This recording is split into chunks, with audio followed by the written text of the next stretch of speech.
Hello everyone, कैसे हैं आप लोग। चलिए देखते हैं क्वेश्चन नंबर 16 को। 16 नंबर क्वेश्चन है हमारा, किसी गोलीय दर्पण में केवल काल्पनिक प्रतिबिंब बनता है। यानी किस गोलीय दर्पण में केवल काल्पनिक प्रतिबिंब बनता है, तो उसका आंसर हो जाएगा उत्तल दर्पण। ठीक है, ये अवतल काटा हुआ, यानी इसका आंसर क्या होगा, उत्तल दर्पण। यानी उत्तल दर्पण में सिर्फ और सिर्फ काल्पनिक प्रतिबिंब ही बनता है। चलिए बढ़ते हैं क्वेश्चन नंबर 17 की तरफ। देखिए क्वेश्चन नंबर 17 है, क्या एक उत्तल दर्पण किसी वस्तु का वास्तविक प्रतिबिंब बना सकता है। यानी क्या एक उत्तल दर्पण किसी वस्तु का वास्तविक प्रतिबिंब बना सकता है।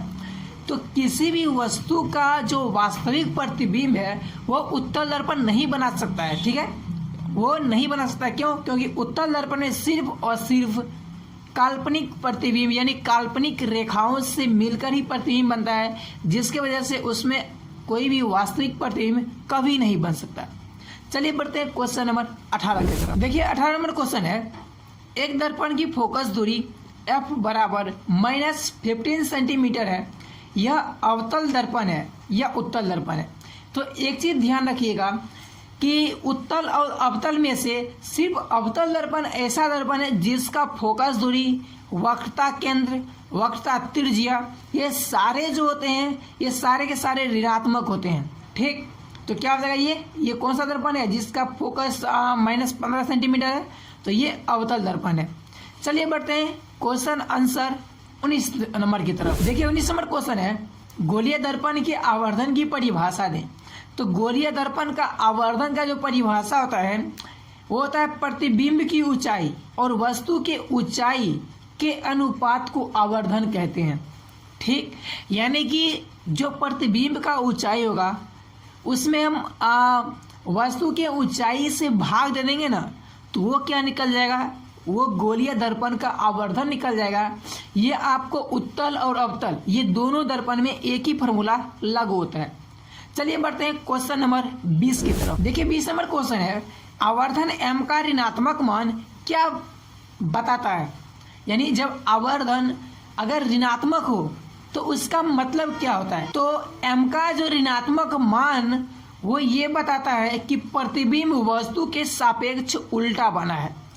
यानी कि जब धनात्मक होगा, यानी m का मान यानी आवर्धन जब धनात्मक होगा तो इसका मतलब है कि वस्तु का जो प्रतिबिंब है वो सीधा बना है वस्तु के सापेक्ष। ठीक है, लेकिन अगर वही ऋणात्मक होगा तो इसका मतलब ये है कि प्रतिबिंब जो है वो उल्टा बना है।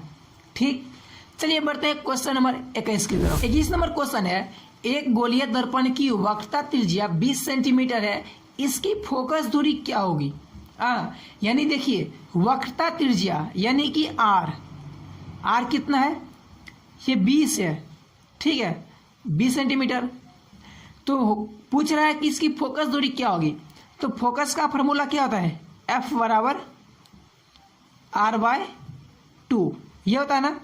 फिर इसी फॉर्मूला पे जब हम रखेंगे R यानी त्रिज्या कितना है 20 सेंटीमीटर, तो 20 सेंटीमीटर दे दिए। ठीक, और बट्टा 2, इसको सॉल्यूशन करेंगे तो क्या हो जाएगा, ये हो जाएगा 10 सेंटीमीटर।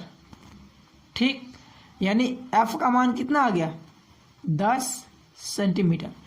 तो एक गोलीय दर्पण की वक्रता त्रिज्या 20 सेंटीमीटर है, तो इसकी फोकस दूरी कितनी होगी, तो वो हो जाएगी 10 सेंटीमीटर।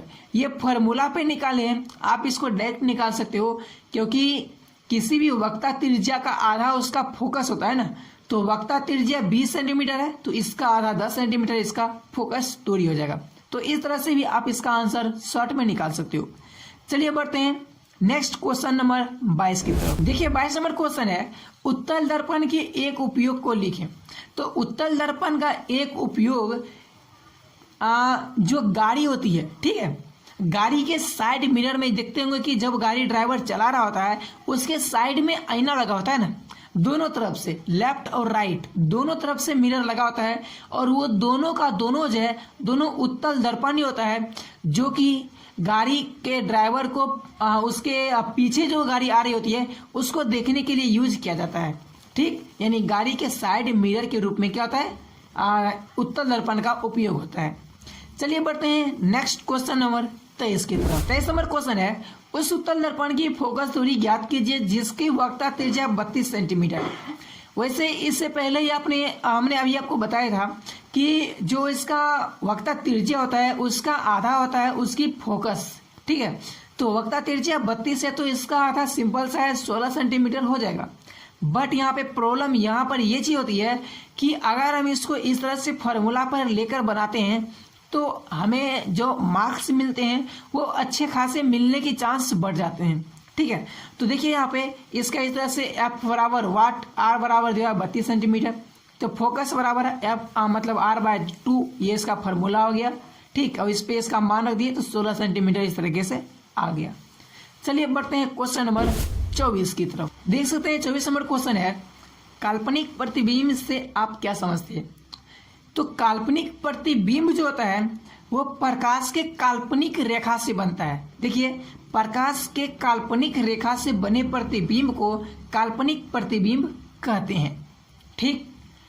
चलिए दोस्तों बढ़ते हैं क्वेश्चन नंबर 25 की तरफ। देखिए 25 नंबर क्वेश्चन है, समतल दर्पण में आवर्धन m बराबर, यहाँ पर प्लस है, ठीक है, m बराबर +1 का क्या अर्थ है। तो प्रतिबिंब का इसका मतलब ये है कि प्रतिबिंब आकार में वस्तु के बराबर है, ठीक है, वस्तु के बराबर है, प्लस यहाँ पे धनात्मक चिन्ह ना, तो धनात्मक मतलब है कि वस्तु के सापेक्ष वो सीधा बना है, ठीक है। तो प्रतिबिंब का यहाँ पर होगा नहीं, प्रतिबिंब आकार में वस्तु के बराबर है और सीधा है। इसका मतलब ये हुआ समतल दर्पण में आवर्धन m बराबर +1 यानी धनात्मक 1 का अर्थ यही होता है, ठीक। चलिए बढ़ते हैं क्वेश्चन नंबर 26 की तरफ। 26 नंबर क्वेश्चन है, एक गोलीय दर्पण जिसका वक्रता केंद्र C है पर एक किरण ACB आपतित होती है, यह किरण किस दिशा में परावर्तित होगी।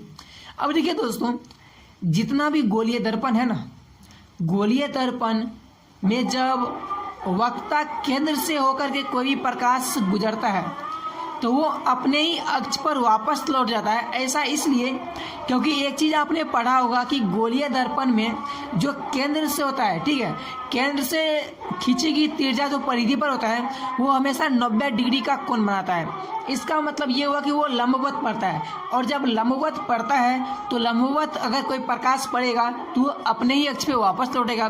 तो ठीक उसी नियम के अनुसार जब वक्रता केंद्र C से कोई प्रकाश अगर जाता है ACB तो वो क्या होगा, वो अपने ही अक्ष पे वापस लौट जाएगा। तो अपने ही अक्ष पर क्या होगा, वापस लौट जाएगी। ये इसका आंसर होगा। चलिए बढ़ते हैं इस चैप्टर के अति लघु उत्तरीय का सबसे लास्ट क्वेश्चन नंबर 27 की तरफ। इसके बाद हमारा ये क्वेश्चन कंप्लीट हो जाएगा और उसके बाद हम पढ़ेंगे लघु उत्तरीय प्रश्न। तो चलिए बढ़ते हैं क्वेश्चन नंबर 27 की तरफ। तो दोस्तों यहाँ पर देख सकते हो क्वेश्चन नंबर 27 है, अवतल दर्पण के कोई 2 उपयोग लिखें। तो अवतल दर्पण का 2 उपयोग ये सब है, पहला तो सैलून में और दूसरा दंत चिकित्सालय में। देखिए सैलून में क्या होता है कि अवतल दर्पण का जब उपयोग किया जाता है तो जो नाई होते हैं ना, वो जब बाल काटते हैं तो उनको छोटे छोटे बाल बहुत ही मतलब बड़ा करके दिखाता है दर्पण, जिसके वजह से उनको बाल काटने में आसान होता है। तो इसलिए सैलून में इसका यूज किया जाता है। और दूसरा दंत चिकित्सालय में, देखिए दंत चिकित्सालय के समय क्या होता है, डॉक्टर को ना बहुत ही बारीक से मुंह के अंदर जाकर काम करना होता है उसको, ठीक है। तो इसके लिए वो अवतल दर्पण का उपयोग करते हैं, जिसके वजह से वो अपना काम को बहुत ही सही तरीके से कर पाते हैं। वैसे ऑपरेशन थिएटर में भी इसका यूज किया जाता है और ये बहुत सारी चीज़ें जहाँ पर इसका यूज होता है। बट यहाँ पे 2 लिखने के लिए कह रहे हैं तो इसके लिए सैलून में लिख देंगे और दंत चिकित्सालय में, ठीक। तो दोस्तों आज के लिए बस इतना ही। आई होप कि आपको ये वीडियो पसंद आएगा, इसमें कोई भी डाउट नहीं बचागा। वैसे आप कमेंट करके बताना कि ये जो वीडियो हमने बनाया है ये वीडियो आपको कैसा लगा, इसके सारे क्वेश्चन आंसर आपको समझ में आया कि नहीं आया। अगर कुछ डाउट बचता है तो आप कमेंट करके बता देना। बाकी दोस्तों अगर आपने पिछले का कोई वीडियो नहीं देखे हैं तो उसका लिंक आपको डिस्क्रिप्शन में मिल जाएगा। साथ ही साथ आने वाले आगे का वीडियो जो लघु उत्तरीय है, दीर्घ उत्तरीय है और नेक्स्ट क्वेश्चन आंसर, वो सारा का सारा लिंक आपको वीडियो के डिस्क्रिप्शन में मिल जाएगा और वहां से जाकर के आप निकाल सकते हो। साथ ही दोस्तों, अगर आप चाहते हो कि पूरे एक्सरसाइज या फिर मतलब पूरे बुक पढ़ें, तो इसके लिए आप हमारे चैनल मासूम स्टडी को सब्सक्राइब कर सकते हो। आप हमारे मासूम स्टडी फैमिली के साथ जुड़ सकते हो और आप अच्छे से, बहुत ही अच्छे से प्रिपरेशन कर सकते हो। बाकी दोस्तों, मिलते हैं नेक्स्ट वीडियो में। अब चलता हूँ, मिलेंगे कोई नेक्स्ट वीडियो के साथ। तब तक के लिए जय हिंद।